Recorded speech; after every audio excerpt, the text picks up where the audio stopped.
Hozir e'tiboringizga havola etilgan konsert dasturi ham ulug'vor do'stlik va birdamlik aloqalarining yorqin ifodasidir. Buxoro viloyatida Tojikiston Respublikasining Bazmoro, shuningdek O'zbek konsert davlat muassasalari hamkorligida Do'stlik oqshomi deb nomlangan konsert dasturi bo'lib o'tdi.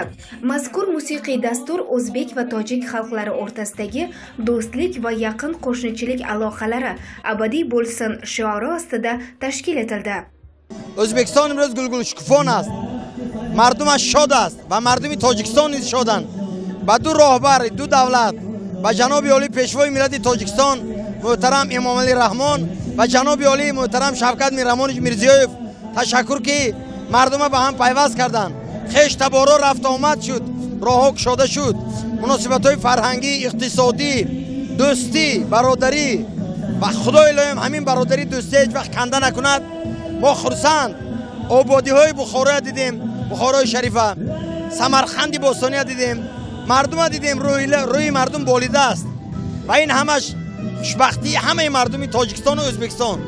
بگذارین دوستی جاودانی باشد، بر راهبرای دولت‌های ما عمر دراز، سلامتی و همه مردم فرهنگ، مردم آبادگر، مهنتکشی ازبکستان و تاجیکستان همیشه سربلند باشند. مبارک باشد این روزای نیک.